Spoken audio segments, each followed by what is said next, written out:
Okay guys, Quantum back here again with round 2 of the Road to Devastation DLC for Dead Nation. If you watched my round 1 gameplay, you're going to see how I got that $368,000 to just spend like crazy on all my upgrades here. Basically, you're just going to want to kind of follow the exact same thing I do here. Fully upgrade your inventory on your flare and your SMG. Don't go over crazy with the other upgrades for your SMG just yet. You want to be fully upgrading the rate of fire and the power on your rifle.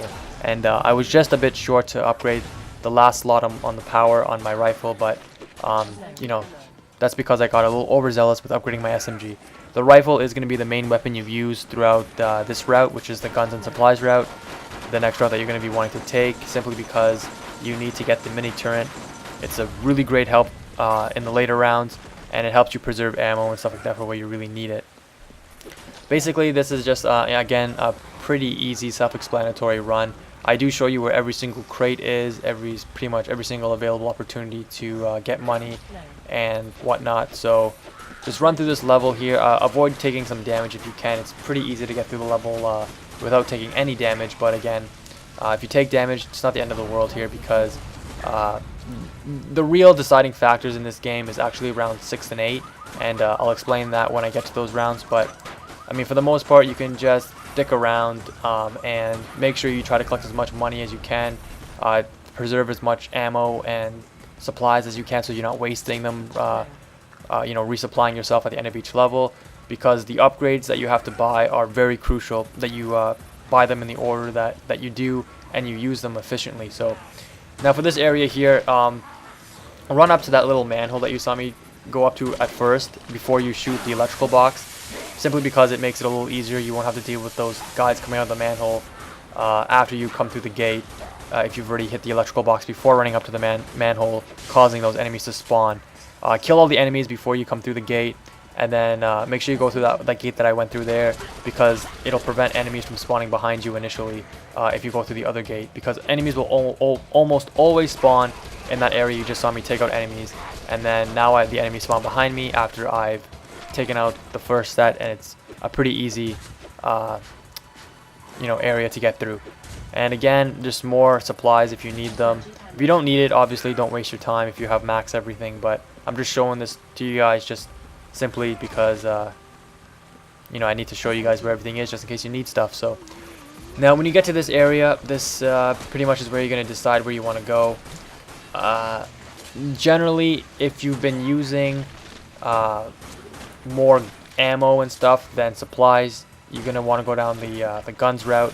Or if you've been using more supplies and you have guns, you're going to be wanting to go down the supplier route, because there's like a mini shop that gives you either or to replenish. And I would highly recommend that no matter what, for this first round, you go down the supplies route, simply because the mini turn is such a great help in the later rounds, because it's something that can you know, help you if you need to fall back, or you know, distract enemies. You throw a flare into the radius of the auto turret, and it just will go to town on a bunch of the enemies. So there's a bunch of different tactics you can use with this thing, and it'll just save your life. The ammo capacity is really key, so that's what I upgraded first, because I don't really need more than one right now since it's really early in the game. But the more ammo you have for it, the more bullets it's going to shoot out, the more enemies it's going to kill. So that's pretty crucial. Now I do get torn up a little bit at the end of this video, but like I said, it's not a big deal. You can pretty much get through this level flawlessly. I've gone through the first 2 flawlessly before, and you know, basically just been stomping all the health packs again, an extra $3,000. But again, it's not necessary, so I'm just rushing through this area here. Make sure you grab this Ego Gate supply. There's going to be a couple enemies back here, so make sure you take care of them before you just rush in, as well as this Fatso. Don't get cocky like I did. Run back if you see him get too close to you. Prevent some damage.